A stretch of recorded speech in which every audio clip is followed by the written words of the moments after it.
새로울 신, 매울 신, 그리고 무엇보다 믿을 신 뉴스 신세계. 매일 저와 함께하는 단짝 헬마우스 임경민 작가 나오셨고요. 안녕하세요.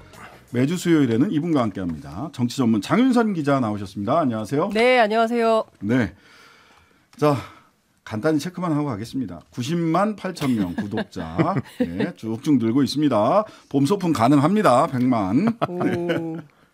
예, 100만 되면 소풍을 한다. 공개 방송을 한다. 봄이냐 여름이냐 가을이냐. 벚꽃 소풍 원합니다. 자, 오늘의 뉴스 만나보겠습니다. 첫 번째 뉴스는 김학의 불법 출금 의혹 관련자들이 줄줄이 무죄 나왔습니다. 그렇습니다. 오히려 수사 외압은 소윤 윤대진이 행사했다. 꼬리가 몸통을 흔든 수사다. 등등의 평가 나오고 있는데요. 판결부터 좀 정리해 주시죠. 그렇습니다. 뭐 어떻게 보면 이제 상당히 좀 중요한 판결이 나왔다고 볼 수 있겠는데요. 일명 김학의 불법 출국 금지 사건에 대해서 법원이 이제 1심 판결을 내놨는데 대부분 이제 무죄가 나왔습니다. 2019년에 김학의 전 법무부 차관을 긴급 출국 금지한 게 법률상 요건을 갖추지 못했다. 그러니까 위법 확인을 하다라고 전제를 하고 동시에 당시 긴박한 상황을 고려할 때는 직권남용죄로 처벌하기는 어렵다라는 게 오늘의 법원 판단이라고 할 수 있겠습니다. 재판부는 이제 그 당시에 김 전 차관의 긴급 출국 금지가 이제 법률상 요건을 갖추지 못했기 때문에 위법했고 사후에 이제 범죄 혐의가 드러났다고 하더라도 적법성에 영향을 줄 수 있는 요소는 아니다. 이렇게 좀 지적을 했습니다. 다만 이미 그 당시에 김학의 차관에 대한 재수사가 기정사실화되고 있었고 입건만 안 된 상태였기 때문에 출국을 만약에 그대로 용인했을 경우에는 수사가 난항에 빠져서 그 과거사를 밝히는 데 대한 이 국민의 의혹을 해소할 수가 없었다는 점, 그래서 출국 금지의 필요성이 인정된다라고 얘기를 했습니다. 그러면서 매우 긴박한 상황에서 법률적인 요건을 충족하지 못한다고 해도 집권 남용이 된다고 볼 수는 없다. 이렇게 규정을 하면서 이규원 검사, 당시 검사를 비롯해서 이광철 전 청와대 민정비서관, 차규근 전 법무연수원 연구위원 모두 개인적인 이익이나 청탁 때문에 한 일이 아니었기 때문에 이규원 검사에 대해서만 선고 유예 판결을 하고 나머지 인사들에게는 모두 무죄 판결을 내렸습니다. 그리고 이제 불법 금지 관련해 가지고 나중에 이제 검찰에서 수사를 하려고 했을 때 그 당시는 수원지검 안양지청에서 이제 담당을 했는데요. 이 수사를 막으려고 압력을 행사했다라는 게 이제 이성윤 고검장에 대한 혐의였습니다. 이것도 역시 오늘 판결을 통해서 무죄가 나왔습니다. 당시 이제 수사를 하겠다라는 강한 의지를 담은 보고서를 안양지청에서 올려보내긴 했는데 수사 진행 여부에 대해서 이제 당시 이성윤 반부패 강력부장이 뭐 특별한 어떤 입장을 피력하지 않았다.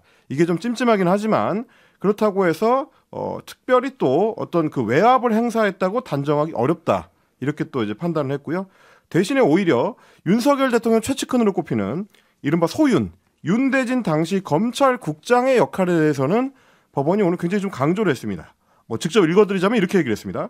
윤대진 당시 검찰국장의 두 차례에 걸친 전화는 반부패 강력부 관계자들의 전화와는 달리 이규원 검사와 출입국 본부 직원들에 대한 수사를 진행하지 말라는 취지를 포함하고 있었다는 점에서 더 직접적인 압력으로 작용했을 가능성이 있다.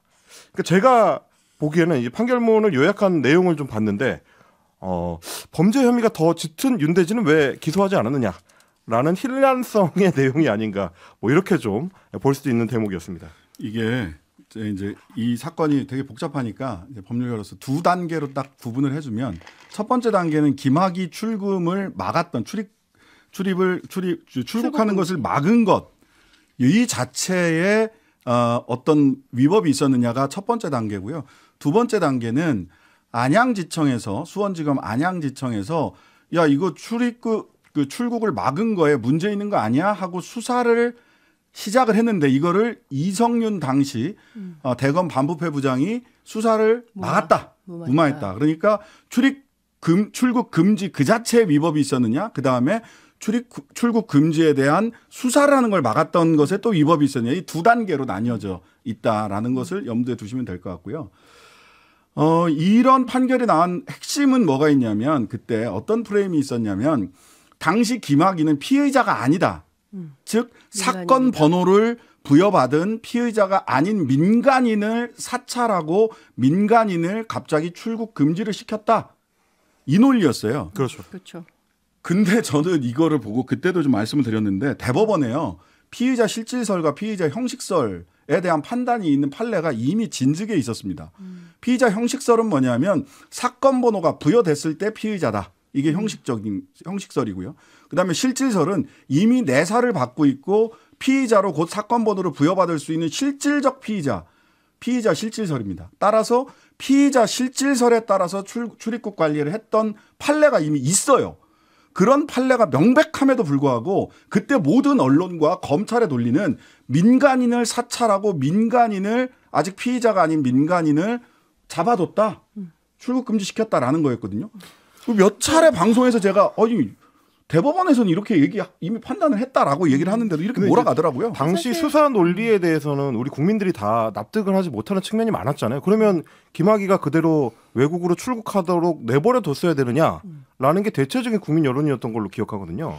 근데 사실 이 사건을 잘 들여다보면 굉장히 오래된 사건이에요. 그러니까 소위 얘기하는 윤중천 원주 별장 성접대 사건 2006년으로 그렇죠. 거슬러 올라갑니다. 이게 굉장히 오래된 사건인데 이 사건에 대해서 경찰이 정말 차고 넘치는 증거가 있음에도 불구하고 검찰이 전부 무혐의 처분을 한 거예요. 그래서 이거 내 식구 감싸주기가 너무 심각한 거 아니냐라는 비판이 굉장히 많았고 관련해서 문재인 정부 때 다시 검찰 과거사 진상규명위원회가 꾸려지면서 2019년 3월 15일부터 다시 이 사건이 시작이 되고 이때 조사단에서 김학의 전 차관을 소환을 하는데 이 소환을 거부하고 같은 달 23일 날 인천공항 통해서 태국으로 출국하려다가 이제 덜미가 잡힌 이런 사건인데 당시에 그렇습니다. 나갈 때 국민들이 다 기억하실 거예요. 아마 그 사건.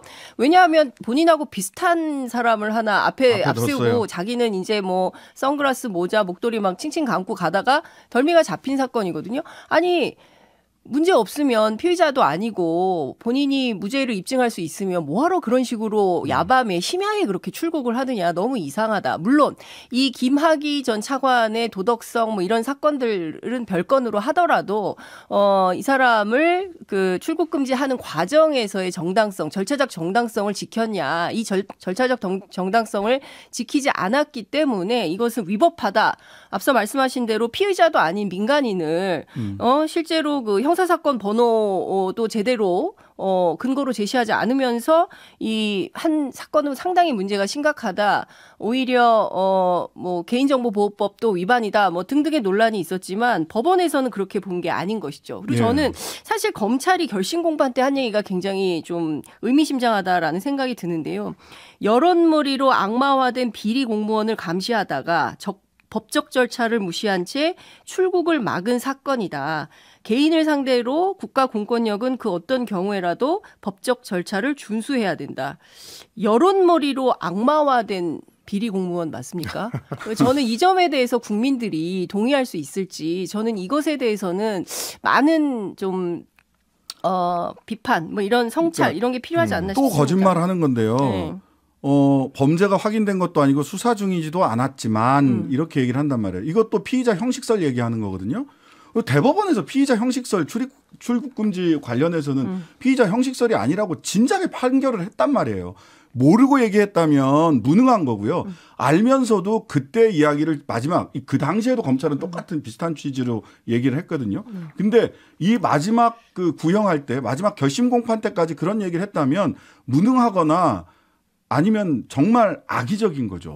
국민들이 이렇게 해서 속이면 안 돼요. 대법원에서 이미 판결을 했단 말이야. 그리고 이제 제가 꼬리가 몸통을 흔드는 사건이라고 이제 규정을 했던 것도 지금 이제 장윤석 기자님 정리해 주셨지만 여론몰이를 통해서 악마화된 비리 공무원이라고 하는 게 이제 김학의 전 차관을 얘기하는 건데, 그러니까 출국을 하려고 했었던 당시에 미심쩍은 정황들도 사실 그 당시에 이제 처음에 검찰에서 대검에서 이제 그 수사를 하라고 지시를 했을 때는 어떻게 해서 곧 입건이 될 거라는 사실이 김학의 당시 이제 용의자한테 유출이 돼서 출국을 하려고 시도하게 됐느냐. 그러니까 유출 과정을 수사를 하라고 했었던 거거든요. 근데 이제 나중에 가면은 출입국 출국 금지를 하려고 했었던 쪽으로 이제 수사의 방향이 바뀌게 되는 거고 결과적으로는 김학의 전 차관은 다 무혐의 처분받거나 무죄 판결을 받고 사라지고요. 이제 여론상에 사라지고 그 뒤에는 오히려 그 당시 수사를 어떻게 보면 이제 열심히 하려고 했었던 사람들의 네. 무리한 행적들이 이제 문제시되고 범죄시되는 결과적으로 그래도 유죄 아니냐 이렇게 얘기할 수 있어요. 말하자면 선고유예를 받았기 때문에 징역 4월이지만 선고유예다라고 얘기를 했는데 일부 이규원 검사, 이규원 검사에 대해서 네. 다른 분들은 다 무죄고요. 무죄죠. 이광철, 차규근 다 무죄고 당시 차규근 씨는 외국인 정책본부장 즉 예전 말로 하면 출입국 관리소장인데요. 근데 여기를 보면 선고유예를 한 이유를 보면 일부 서류를 잘못 쓴다거나 이랬는데 이거를 자기가 은닉하려고 하거나 고의로 어떤 범죄의 고의로 했던 점은 그런 정은 보이지 않는다라는 점. 그다음에 피고인이 자신의 사적 이익을 위하여 위 각 범행을 한 것도 아니었고 따라서 피고인이 각 범행에 이르게 된 경위나 동기에 특히 참작할 바가 있다. 즉 김학의를 출국 금지를 시켜야 그다음에 수사가 진행될 수 있다는 공익적 목적에 그렇죠. 따라서 이런 행위를 했다라는 것 때문에 선고유예를 한 겁니다. 그렇죠. 그러니까 당시에 그 주호영 원내대표가 사실은 프레임 전환을 하려고 했던 거 아닙니까? 그러니까 어찌 보자면 국민적 의혹이 큰 이런 정말 입에 담기도 힘든 수준의 여성이 30명 이상이 동원된 이런 불법 그 성접대 사건과 관련해서 고위공직자들, 뭐 언론사 사주 등등이 막 결합됐던 사건들이 전부 무혐의 처분이 나면서 과연 대한민국의 사법정의가 살아있냐 이런 공분이 굉장히 많이 있었던 사건입니다. 그런데 이 사건을 마치 그 법무부 직원들을 동원해가지고 177번이나 개인의 출국 기록을 조회해서 민간인 사찰을 했다. 이런 프레임으로 전환을 하려고 했는데 오늘 관련해서 이성윤 지검장이 이런 얘기를 했어요. 김학의 출금 사건은 윤석열 정치검찰이 일으킨 악의적 프레임 전환 행위였다. 이게 세게 얘기를 좀 쐐기를 박아서 비판을 했는데요. 어찌됐든 지금 뭐 검찰이 항소를 하겠다는 입장을 밝혔고 또 즉각 항소 입장 밝혔더라고요. 뭐 이런 입장이고 곽상도 사건은 5일 만에 항소 입장 밝혔거든요. 네. 근데 어찌됐든 검찰이 또 이렇게 나오기 때문에 제2라운드에서 어떤 상황이 펼쳐질지 모르겠지만 서초동의 대체적인 분위기는 이번 판결 역시 지난번처럼 검찰의 완패다. 이런 비판을 하고 있습니다. 저는 그래서 이 시점에서 사실은 특히 이성윤 고검장에 대한 어떤 이게 수사 과정들, 그러니까 타임라인을 제가 이제 다시 한번 좀 정리를 해봤더니 맥락이 전환되는 시점이 이제 2021년 1월을 전후한 시기입니다. 그러니까 그 전까지만 하더라도 뭐 차규근이라든지 이제 이광철이라든지 이규원 쪽에 이제 수사의 초점이 맞춰져 있다가 이성윤이 본격적으로 이 사건의 이제 핵심부로 이제 떠오르기 시작한 게 2021년 1월에 국민의힘에서 수사를 막은 당사자가 이성윤 고검장이다라고 이제 특정하기 시작하면서부터입니다. 그 전에는 이제 공익신고로 이 사안이 이제 점화가 됐을 때만 하더라도 신고 당시에는 대상이 좀 불명확한 상태. 그러니까 누구를 대상으로 한 신고인지 불명확한 상태였는데 국민의힘에서 딱 이성윤 고검장을 찍은 거고요. 그리고 이제 2021년 3월에 윤석열 검찰총장이 사퇴하고 검찰총장 차기 후보군 중에 가장 유력한 인물 중에 한 명으로 이성윤 고검장이 떠오른 이후에 검찰의 수사가 본격화됩니다. 그러고 나서 2021년 5월에 기소를 하거든요. 네. 기소되면서 기소된 사람이 어떻게 검찰총장이 되냐. 그렇게 해서 사실상 이제 제외가 되는 과정이 있습니다. 그다음에 공익제보자로부터 사건이 시작됐다고 했잖아요. 이 공익제보자가 민간인이 아니세요. 안양지청 부장검사예요. 그렇습니다. 그래서 이분이 공익제보자 맞냐. 사건 담당자였죠. 사건 담당 부장검사였어요. 왜 이분은 본인이 이름 신분을 밝히고 얘기했어요. 예. 장준희 부장검사예요. 예, 장준희. 이분이 공익제보자인가부터 사실은 다시 따져봐야 될 부분이 있어요. 담당 검사가 공익제보자 신분으로 공익제보자라고 하면서 제보를 하면서 다시 시작된 사건이었거든요. 어쨌든 그 이제 변호인 측 입장을 좀 들어봤더니 눈 밝은 재판부가 이 사건의 본질을 왜곡 없이 잘 봐준 판결이다 이렇게 평가를 하고 있습니다. 네. 자, 두 번째 뉴스로 가보죠. 명예 당대표. 대통령 명예 당대표. 네, 뭐 그룹 명예 회장은 들어봐서 또 이제 명예 당대표라는 이제 생소한 개념이 우리 정치권에 회자되기 시작했는데 어제 저녁에 TV조선에서 단독 보도를 했습니다. 여권 핵심 관계자들을 인용을 해가지고 이번 전당대회가 끝나고 나면 윤석열 대통령이 여당의 명예 당대표를 맡는 것을 현재 여권에서 검토 중이다라는 얘기고요. 원활한 국정 운영을 위해서 여당과 대통령실이 서로 융화돼야 한다는 뜻이라고 하면서 내리꽂기 공천을 위해서라거나 뭐 이런 게 아니라 혹은 제왕적 대통령이 되려는 생각 자체가 윤 대통령은 없다. 그냥 단지 여당과의 융화를 위한 것이다. 라고 강조를 했습니다. 근데 이제 아시다시피 좀 의미심장한 대목들은 어제 윤핵관의 리더격인 이제 장제원 의원이 발언한 내용들에 이제 들어 있었는데 엊그제입니다. 13일에 김기현 의원의 이제 탄핵 발언을 방어를 하면서 했었던 얘기 중에 뭐가 있었냐면 당정이 하나 되고 같은 목소리를 내는 것이 중요하다는 것을 김기현 의원이 강조한 거다라고 얘기를 하면서 프랑스에서는 대통령이 명예 당수이기 때문에 집권 정당의 책임 정치가 가능하다 이런 발언을 했습니다. 근데 사실상 그 발언을 받는 것처럼 지금 대통령실에서 비슷한 얘기가 나오게 된 거죠. 공부를 조금 더 하셔야 될 것 같아요. 프랑스 정치제도에 대한 이해가 정확치 않으신 것 같거든요. 네. 그러니까 지금 부연을 좀 드리자면 이제 예. 대통령과 관련해 가지고 프랑스 같은 경우는 지금 이제 집권당이 르네상스 당인데요. 이게 마크롱 대통령이 만들었던 앙마르쉐를 계승한 정당이고요. 물론 이제 명예 당수인 건 맞습니다. 하지만 애초에 르네상스 자체가 마크롱 대통령이 사실상 1인 정당이나 마찬가지이기 때문에 굉장히 좀 특수한 상황에 있다. 그리고 이제 프랑스 같은 경우는 이원 집정제라서 우리처럼 이제 대통령이 총리도 사실상 뭐 대독 총리로 활용할 수 있는 방식이 아니고 의회가 사실상 대통령을 총리를 임명하는 방식. 뭐 이렇게 이제 갈등 관계나 뭐 견제 관계의 어떤 양상이 우리하고는 좀 다르다. 예. 뭐 이런 점을 고려할 필요가 있습니다. 근데 그 국내에도 있긴 해요. 명예 당대표 하시는 분이 누구냐면 그 국가혁명당의 허경영 대표가 명예 당대표를 하고 계십니다. 네. 근데 대한민국의 정통 보수 정당이 굳이 이렇게 국가혁명당하고 같은 급으로 명예 당대표를 꼭 해야만 할까에 대한 의문이 있는 것이고요. 그러니까 뭐 예컨대 뭐 1호 당원 그리고 정말 명예를 위해서 명예 당대표 뭐 이런 걸 할 수 있죠. 그러나 대통령실 발로 이렇게 그 마치 지난번에 그 당원 100%로 룰을 변경할 때와 마찬가지로 사석에서 본인의 의견을 흘리고 이것이 당에 관철되는 방식으로 정치를 구현한다면 누누이 지적했던 것처럼 국민의힘이라는 정당을 민주적인 질서로 운영하지 않겠다. 당을 내가 좌지우지하겠다. 당의 질서를 내 마음대로 내 식대로 세우겠다. 이런 선언의 다름 아닌 겁니다. 이러면요. 이건 사실 과거의 총재 시절로 돌아가는 거고요. 이제 대통령실에 가서 다 임명장 받고 공천장 받고 이제 출마하는 이런 시대가 펼쳐질지도 모르겠다. 이런 암담한 같은 것도 생기는 거거든요. 네. 그러니까 제가 보기에는 굉장히 무리수를 두고 있다. 근데 여기에 아무도 반격하지 않는 것이 저는 오히려 더 이상하다. 이런 생각이 좀 듭니다. 두 가지 측면인데 하나는 프랑스 말씀드렸는데 우리가 그냥 단순히 이원 집정부제 이렇게 생각을 하는데요. 프랑스는 그렇지 않고요. 어떻게 되냐면 대통령과 원내 다수당이 동일한 정당 소속이다 하면 대통령이 모든 권한을 행사합니다.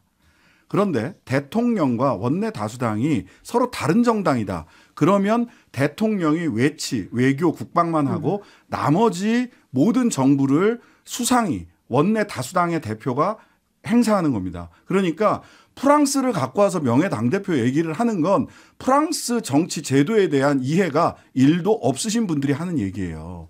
여기에 무슨 명예 당대표 지금 조스팽이 아니죠. 마크롱? 마크롱 얘기만 가지고 그냥 끄집어다가 얘기를 하시는데 프랑스 정치제도에 대한 이해가 일천한 것이다라는 말씀을 드리고요. 그리고 당정 융합 내지는 당정 일체라는 말은 삼권 분립이 헌법에 명시된 대통령제 국가에서는 함부로 입에 올려서는 되는 단어가 아닙니다. 의회 중심제, 즉 의회와 수상, 집행부의 권한이 일치하는 곳에서는 당정 일체라는 말이 있을 수 있어요. 하지만 삼권 분립이 돼 있으면 행정부와 의회는 견제와 균형이라고 하는 헌법적 자기 위상과 자기 역할이 있는 거거든요. 근데 이런 얘기가 당정융합, 당정일체라는 얘기가 아무런 비판 없이 통용되는 것, 이것 자체가 헌법을 한번 다시 읽어보셔야 되는 것 아닌가라는 법률가로서의. 네. 근데 헌법뿐만 아니라 정치적으로만 생각을 한다 하더라도 정권은 5년 유한하지만 정당은 오래 가는 거거든요. 100년 정당 이렇게 가는 겁니다.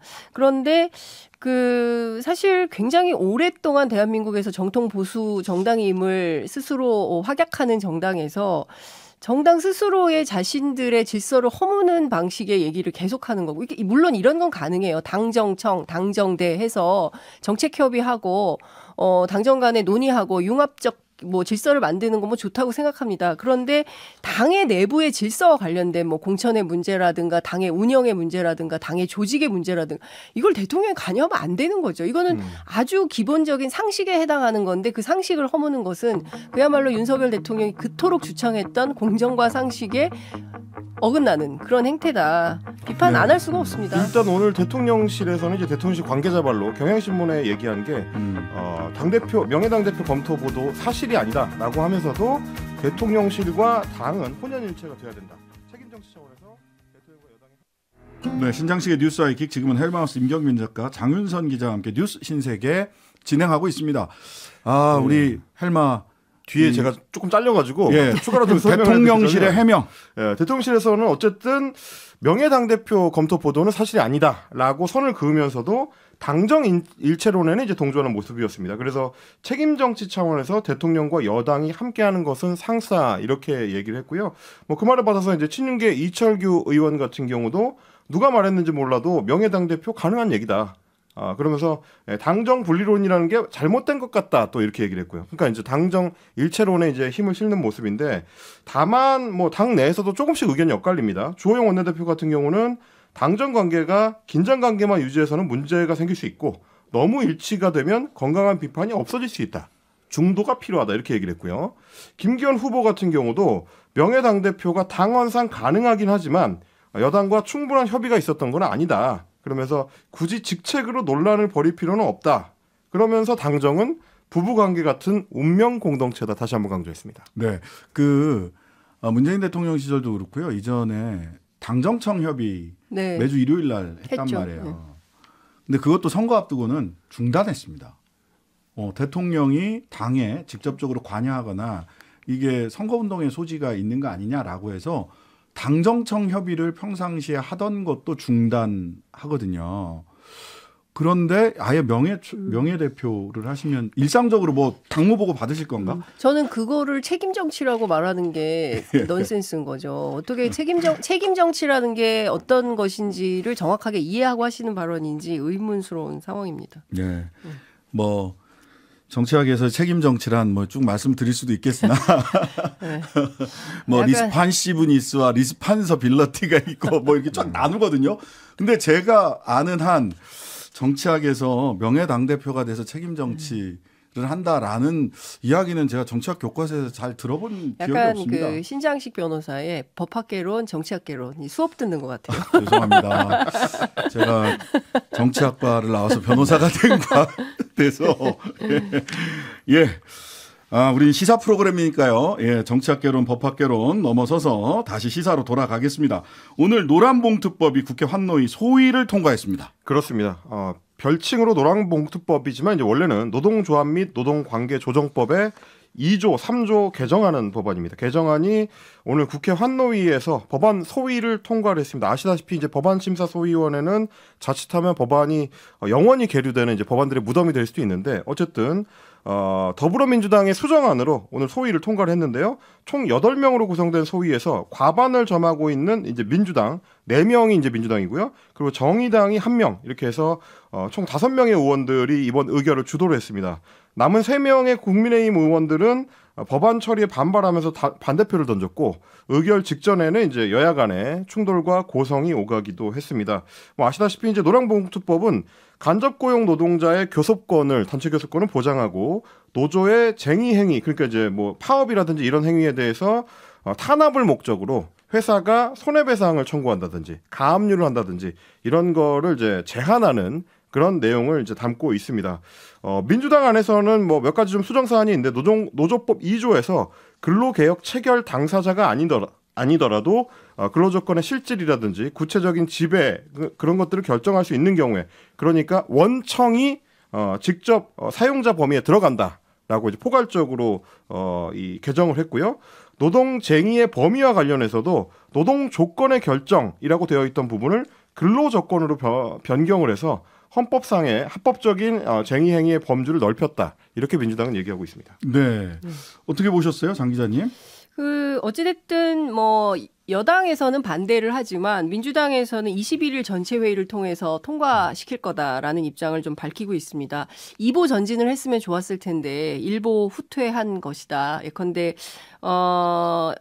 이제 민주노총에서는 조금 더 센 내용을 원하고 있고 실제로 민주노총이 이제 오늘 약식 입장을 좀 밝혔는데 3조 이제 손해배상 관련해서 개인 배상 그리고 단순 파업이 제외된 부분 그리고 2조 1호에서 노동자 정의 부분이 빠져 있어가지고 좀 미흡하다. 그래도 2조 2호에서 노조법 체계 안에서 간접고용, 특수고용 노동자들이 원청을 상대로 직접 교섭할 수 있는 길이 열린 점 그리고 2조 5호의 권리 분쟁까지 쟁의 범위가 확대된다. 이것은 상당한 진전으로 보고 있다. 이렇게 판단을 하고 있습니다. 그래서 어찌 보자면 민주노총에서도 약간 미흡하긴 하지만 그래도 환영하는 이런 판단을 하고 있는 걸로 보입니다. 사실 그동안 누가 진짜 사장이냐 교섭의 주체가 누구냐 늘 이렇게 노동자들한테 엄청난 손해 배상을 물리는 이 진짜 얼굴이 누구냐 막 이랬는데요. 이번에야말로 진짜 사장 교섭법이 됐다라고 민주당은 평가를 하고 있고요. 이것으로 인해서 산업 현장에 좀 평화가 왔으면 좋겠다. 매번 룰이 부정확해서 맨날 파업하고 문제가 생기고 누구도 책임 안 지고 법원으로 가고 이랬는데 이제는 그러지 않았으면 좋겠다. 이런 당부를 하고 있습니다. 네. 그리고 이제 앞으로 어떻게 될지를 좀 정리를 해드리자면 말씀하셨던 대로 이제 안건조정위원회가 열리게 될 텐데 거기서도 역시 마찬가지로 민주당하고 이제 정의당이 통과를 시키면 21일에 환노위 전체 회의에서 이제 표결이 되고요. 법사위원회로 넘어갔다가 법사에서 표결이 안 되고 60일이 경과되면 다시 환노위로 넘어와서 본회의로 직접 보내는 방식을 이제 야당에서는 추진을 하고 있습니다. 네, 뉴스 신세계 지금까지 헬마우스 임경민 작가, 장윤성 기자였습니다. 감사합니다. 감사합니다. 고맙습니다. 하루 종일 기다려지는 진짜 시사. 평일 저녁 6시 5분 신장식의 뉴스 하이킥.